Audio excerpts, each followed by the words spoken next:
Bismillahirrahmanirrahim.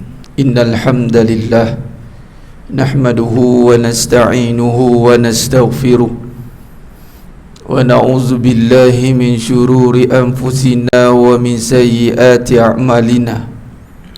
May yahdihillahu fala mudhillalah wa may yudlil fala hadiyalah. Ashhadu an la ilaha illallah wahdahu la syarikalah wa ashhadu anna Muhammadan abduhu wa rasuluh. Allahumma salli ala Muhammad wa ala ali Muhammad. Rabbi yassir wa la tu'assir, Rabbi tammim bil khair. Rabbi shrah li sadri wa yassir li amri wahlul 'uqdatam min lisani yafqahu qawli. Allahumma iftah alaina hikmataka wanshur alaina min khazaini rahmatika ya arhamar rahimin. Al-Malikul Quddusus Salamul Mu'minul Muhaiminul Azizul Jabbarul Mutakabbir. Subhanallahi amma yushrikun. Wallahul Khaliqul Bari'ul Musawwiru lahul asma'ul husna. Yusabbihu lahu ma fis samawati wal ard wa huwal azizul hakim. Wala hawla wala quwwata illa billahil aliyyil azim. Wala manja minallah illa ilaih. Amma ba'd. Sidang jemaah yang dirahmati Allah Subhanahu wa taala, para tetamu Allah yang dimuliakan pada pagi yang penuh barakah ni. Mudah-mudahan kita semua tergolong dalam golongan hamba-hambanya yang benar-benar bersyukur. Amin ya rabbal alamin. Alhamdulillah summa alhamdulillah ala kulli ni'mah. Pertama mula dan selama-lamanya, mari kita manjatkan syukur kehadrat Allah Azza wa Jalla di atas segala nikmat, sekecil-kecilnya hinggalah sebesar-besarnya. Bila sebut nikmat kecil ni, kita kena ingat dan kita kena faham sedalam-dalamnya. Itulah nikmat dunia. Sebesar mana pun bentuk nikmat dunia ni, saiznya, keadaannya, kualitinya, di sisi Allah ianya kecil. Kul mata'ud dunya qalil. Surah Nisa ayat 77. Apa saja yang berkaitan dengan dunia ni, ianya kecil, malah tiada nilai sebenarnya kalau nak dibandingkan dengan sebesar sayap serangga ke, nyamuk ke, lalat ke. Kalau nak dibandingkan, Nabi kata sebesar sayap itu, kalaulah dunia ini ada nilai, sudah pasti Allah tak akan bagi dekat orang yang ingkar padanya. Orang yang ingkar pun, dia tengok dunia ni semacam dia dapat. Kadang-kadang jadi fitnah pula. Ustaz, saya beramal Ustaz, tapi kenapa dunia saya susah? Nah, kita beramal bukan nak senang di dunia. Mentaliti tu kita kena ubah, tuan-tuan. Sedangkan mata Allah SWT. Ada orang dia faham dia beramal sebab nak senang di dunia. Tidak. Senang tu bonus. Husnayain, dua kebaikan. Kesenangan di dunia itu bukan dengan kebendaan. Kesenangan dunia itu apabila Allah senangkan kita untuk beribadat. Itulah kesenangan. Macam pagi ni, tuan-tuan. Allahu Akbar. Mungkin tuan-tuan sedangkan mata Allah SWT dah berjumpa ni, saya pertama kalilah jumpa balik. Setelah 4 bulan kita tidak bertemu suara muka. Rindu nak panggil para tetamu Allah. Nah, tahun ni rasa berapa kota kita? Ada ke pergi?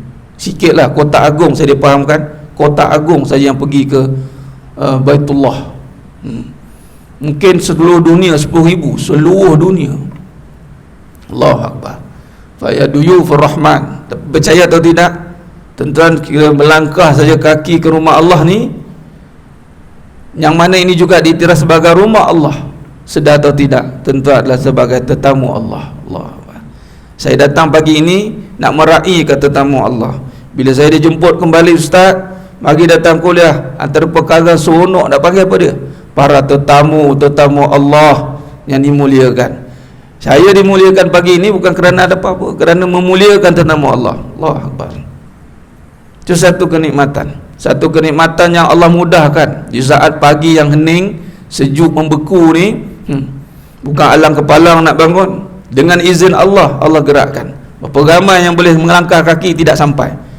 Berapa ramai yang punya kesihatan yang sempurna tapi tidak ketemu jua di rumah Allah ini. Tapi pagi ini Allah pilih, tu dia kesenangan yang sebenar bagi orang beriman. Kul mata'ud dunya qalil walal akhiratu khairul liman ittaqa. Yang besar nikmat itu adalah nikmat iman, amal ketaatan.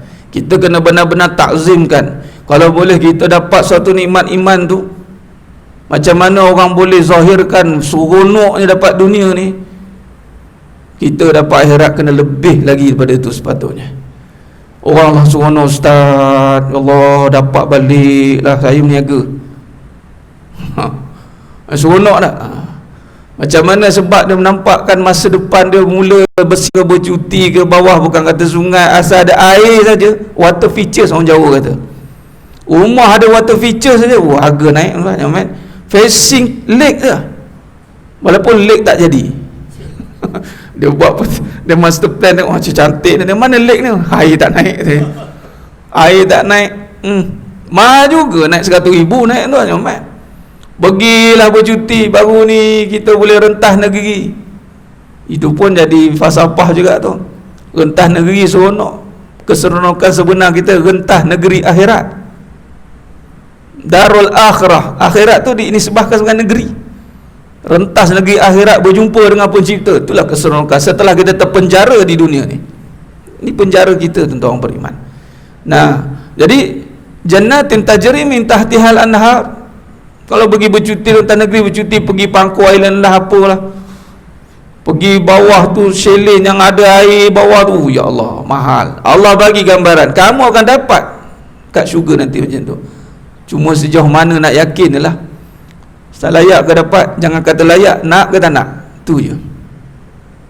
Syurga ni nak ke tak nak, tu je lah.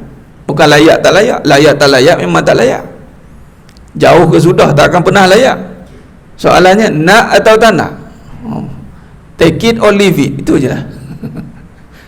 Sama ada ambil, genggam, atau lepas tak dapat. Genggam ni memang tak layak, tapi genggam je lah. Macam-macam lah ujian datang. Habis sebab apa? Allah nak tawarkan. Ditawaran, sebenarnya tawaran. Annalahum jannatin tajri min tahtihal anhar. Kita nisbahkan dengan keadaan dunia kita ni. Sebab adanya dunia ni nak mengingatkan kita kepada kehidupan yang akan datang. Bukan suruh ingat dunia. Sebab apa? Sebab daripada ayat ni Allah ceritakan bagaimana di syurga kita ingat dunia boleh.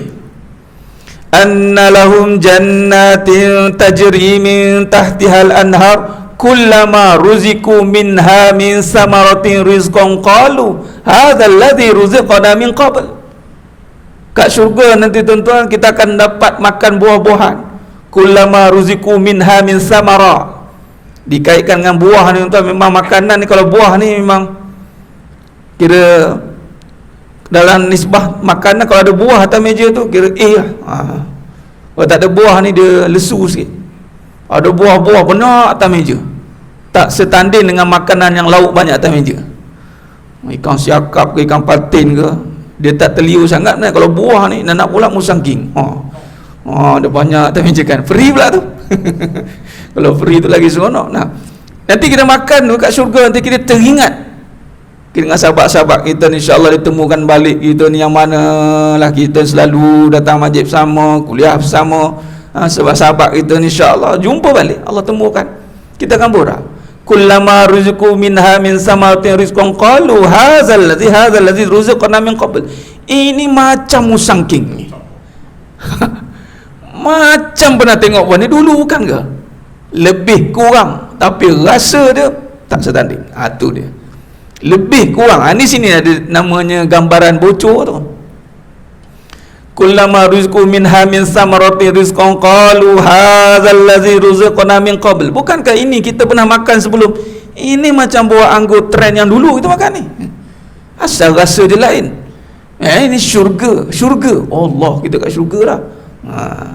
Nak dapat payah dulu, telan Elio beli nak buah-buah yang jauh-jauh mahal-mahal, tak dapat. Kat syurga dapat. Maka kalau lah di syurga teringat-ingat kat dunia, ni kita panggil ibrah tadaburnya. Kalau di dunia teringat-ingat apa tuan? Syurga lah.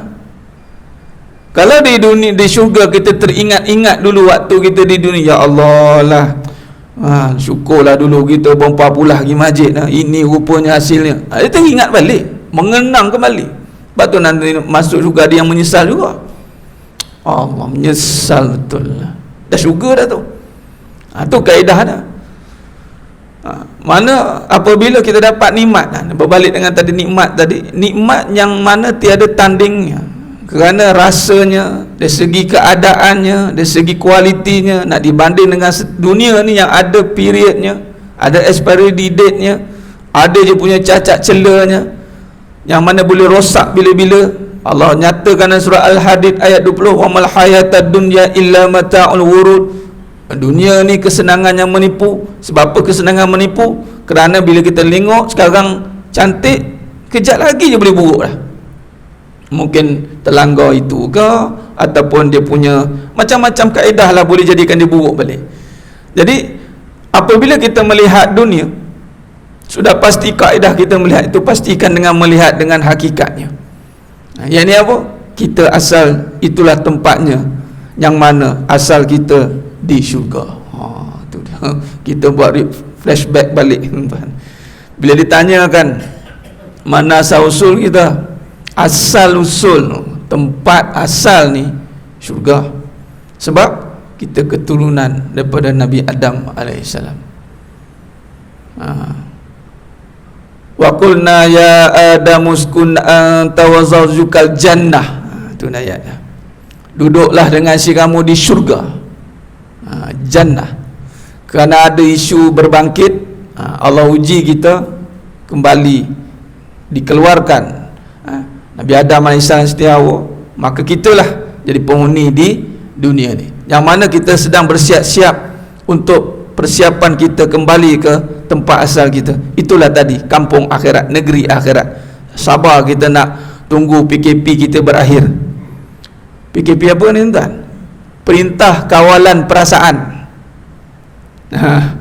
Perintah kawalan perasaan, bukan pergerakan dah. Perasaan ni memang diperintah dulu dah.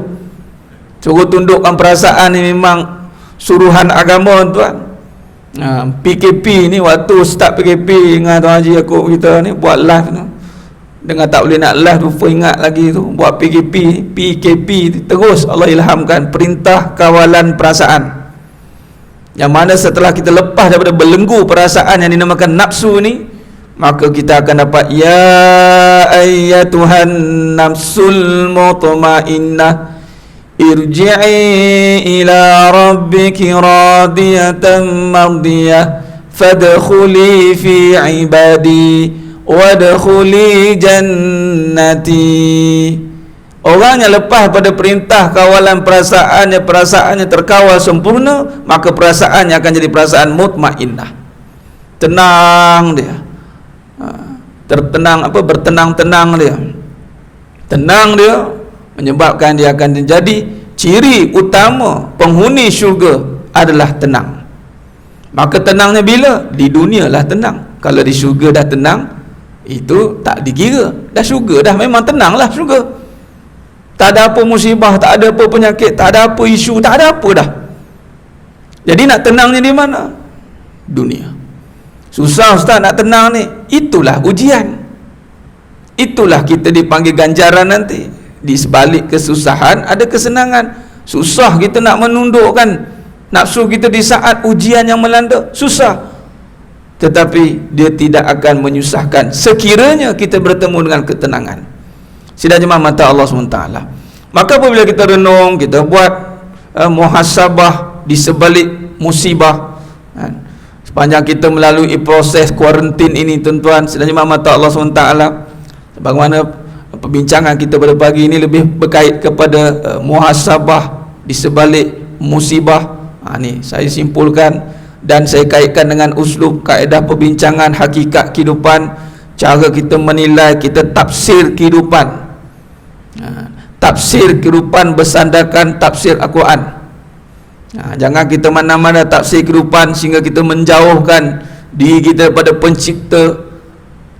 Allah cukuplah Allah uji kita dengan penjarakan sosial ni. Jangan sampai kita pun dengan Allah jarak juga. Kita dengan sesama manusia memang sekarang semua dah jarak-jarak ni. Tapi jangan sampai Dengan Allah pun jarak juga. Apabila, kenapa dengan Allah boleh jarak ni? Kegagalan kita mentafsir kehidupan bersandarkan tafsiran sebenar. Ada tafsiran sebenar tu tak tafsiran hakikatun lah, bersandarkan keimanan, yang mana mesti dimulakan dengan kebenaran. Itu sejajar dengan kehendak agama, yang mana bertepatan dengan tujuan Nabi SAW diutuskan. Itulah innama bu'istu li utammima makarimal akhlak, yang mana nak memuliakan akhlak ini. Mana akhlak ini disandar pada 4 sifat wajib bagi Nabi SAW. Yang pertama itu siddiq, ini membongkar kebenaran atau jujur, benar. Alaikum bisiddiq, hendaklah kamu berkata benar, jujur. Apa yang kita bincang tadi, kita rungkai kembali kebenaran. Dunia ni kita tafsir semula pandangan tentang dunia. Kita tidak bagi kredit, tidak bagi satu value kepada dunia selagi mana Allah tak nilai dia. Kita nilai kembali dunia ini, kita buat penilaian semula. Yang mana penilaian semula dunia ini ditimbang tara dengan pahala. Dunianya tak ada pahala, zero value, tak ada.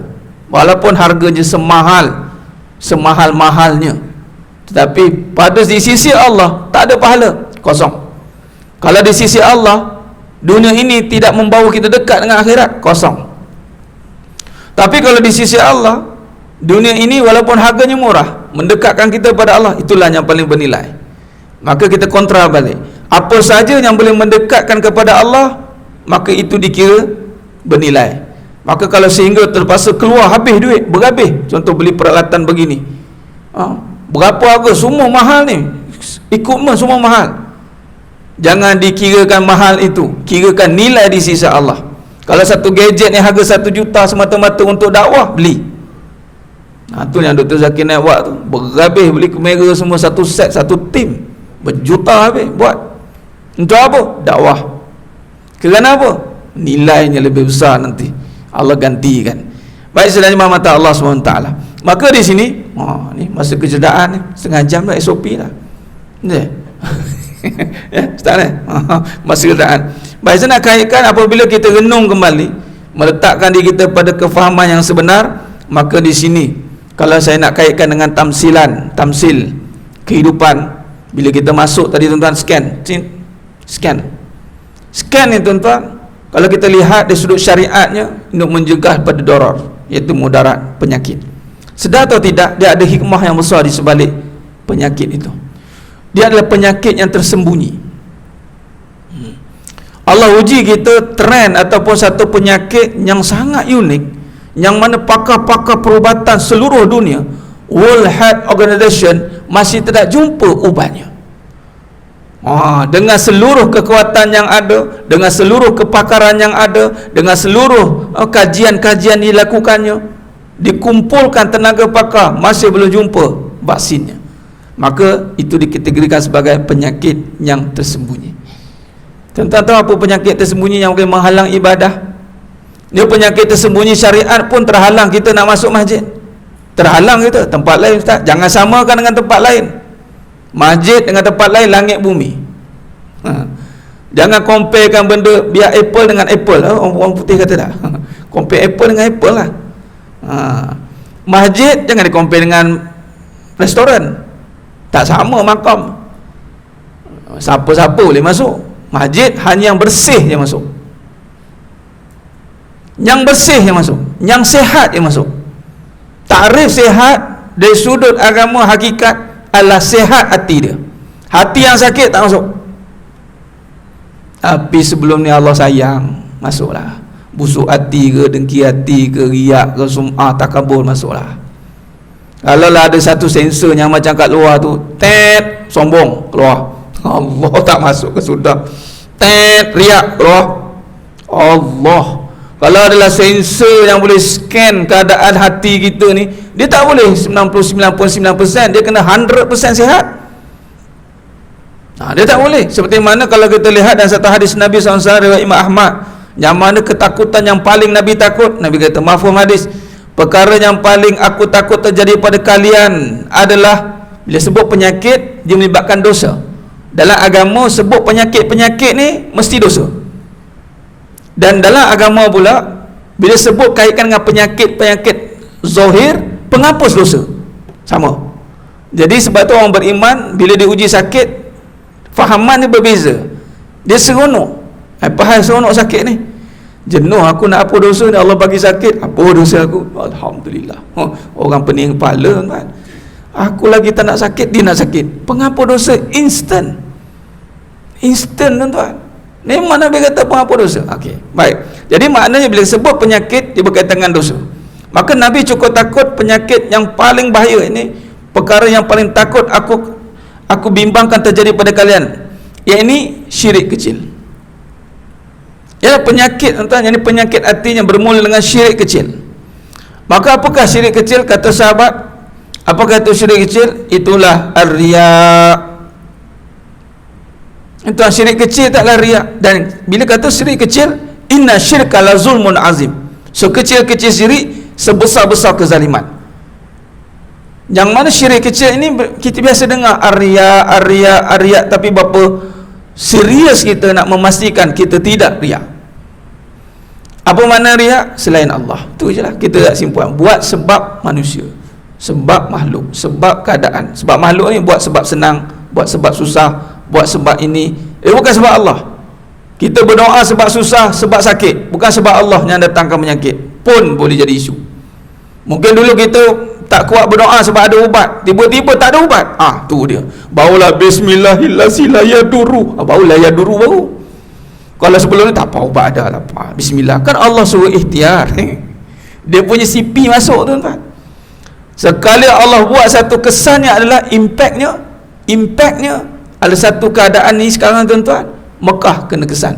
Nak masuk Mekah ni tuan-tuan, antaranya terang-terang lagi bersuluh, labbaik Allahumma labbaik, labbaik la syarika lak labbaik, innal hamdak wan ni'matak laka wal mulk la syarika lak. Tahun ni kalimat talbiyah ni tidak bergema secara besar-besaran di Mekah. Ini yang kita bimbang. Ada kata satu signal yang cukup kuat daripada Allah, kerana kamu datang bukan kerana aku. Nak selfie mungkin, nak borong barang kat sana mungkin, kurma ajwa, macam-macam lah, air zam-zam, macam-macam tuan-tuan agenda. Ataupun nak release tension, kat sini dah penat, kita vacation. Allah, vacation. Mudah-mudahan lah tuan-tuan, dengan apa yang berlaku ini kita muhasabah di sebalik musibah dengan kajian hakikat kehidupan, merungkai kembali kekalutan, kekeliruan yang mungkin kita terlepas pandang. Itulah panggil ghaflah, lalai. Bukan tak tahu, tapi terlalai. Tapi terlalai ni tuan-tuan bahaya. Bawa kereta bukan tak tahu bawa kereta, tapi terlelap. Accident kan, accident. Jadi menyebabkan kelalaian itu damage-nya besar, bukan kecil-kecil punya. Jadi sebenarnya mata Allah SWT, kesimpulan yang kita boleh buat pada pagi yang penuh barakah ni, yang pertama, setiap perkara yang berlaku itu kalau dirungkai kembali pada sudut kebenaran, pasti kita akan dapat kesedaran. Pasti tuan-tuan. Rabbana khalaqta hadza batila subhanaka faqina adzabannar. Setiap sesuatu perkara ma khalaqta hadza batila, satu perkara, setiap perkara yang Allah jadikan, tiada perkara yang batil sebenarnya sekiranya kita mahu mengambil iktibar. Maka dengan bertepatan dengan kata Nabi SAW tadi, hadis beriwayat Imam Muslim, itu alaikum bisidik. Kita niatkan tuan-tuan di akhir zaman ini yang mana penuh dengan fitnah, kita niatkan dalam diri kita supaya Allah bimbing dalam kebenaran. Alaikum bisidik wa tawassaw bil haqq. Ya Allah, tunjukkan aku kebenaran, sebab waktu inilah paling penting kebenaran, sebab kita berada di zaman fitnah kebatilan. Kita tak boleh nak beza dah. Takut. Ni memang kemelut tuan-tuan, kemelut sekarang. Sehingga Allah sendiri terpaksa buat. Ni terpaksa ni maksudnya dengan kehendak Allah paksa. Allah paksa kita faham dengan suasana yang berlaku, sehingga terbuka sebahagian mungkin insya-Allah pintu hati untuk lihat kebenaran. Mungkin dulu kita lihat perubatan dari sudut kebendaan itu memberi kesembuhan, mungkin. Tapi kali ini Allah datangkan benda yang tidak datang ke kesembuhan melalui perubatan, tetapi datang dengan kekuasaan. Mungkin akhir kalam tuan-tuan cuba tengok kita dah melalui fasa PKPP. Kalau ikutkan PKP lebih ketat daripada PKPP. Sampai orang kata hang fikir sendiri katanya. Orang sekarang fikirlah, ya Allah kelang kabut dah, ya Allah. Tapi tuan-tuan, figure kadar keboleh jangkitan. Ayat dia. Kita gunalah dah hari dengar ayat. Berkurangan tak? Kita pun pening. Kalau ikutkan ni lebih longgar daripada awal. PKP senapangnya men. Taklah 10 km radius. Masih negara lain masih berlaku, kita doakan negara lain semua satu dunia lah diangkat. Allah sedang angkat Malaysia berlalu gitu. Kita tidak ikhtiar, kita ikhtiar lah tu, samalah ikhtiar kita dari awal kena sampai sekarang maintain. Tapi kesan dia kita tak boleh nak fikir. Sebab ikhtiar kita dari awal lebih ketat daripada sekarang. Sekarang longgar lah. Restoran lagi balik bom. Macam ni balik queue. Ini. Dah tawakal tu ala Allah dah semua tu. Nampak? Jadi sebenarnya Muhammad Allah SWT, maknanya Allah hantar satu mesej yang cukup tepat bahawanya menyembuhkan aku. Ikhtiar saja, usaha saja, kuasa tak ada. Jadi mudah-mudahan lah iktikad ni kita pegang lah sampailah kita kembali ke rahmatullah, jumpa Allah SWT. Jadi cukup setakat tu. Mohon maaf di atas keterlanjuran kata, mungkin terkasar kata, terkurang bicara, kekurangan dalam penyampaian. Hanya Allah sajalah yang mampu menyempurnakan perbincangan kita, tazkirah kita pada pagi yang barakah ni secara ringkas insya-Allah. Mudah-mudahan dengan izin Allah kita dapat ketemu kembali dalam suasana yang lebih keadaan seperti sedia kala insya-Allah. Amin ya rabbal alamin insya-Allah. Dan mudah-mudahan semua yang hadir pada pagi ini insya-Allah dimasukkan dalam syurganya tanpa hisab. Amin ya rabbal alamin. Aku qouli hadza wa astaghfirullah azim li wa lakum. Wa bila taufiq wal hidayah. Assalamualaikum warahmatullahi wabarakatuh. Kita tangguh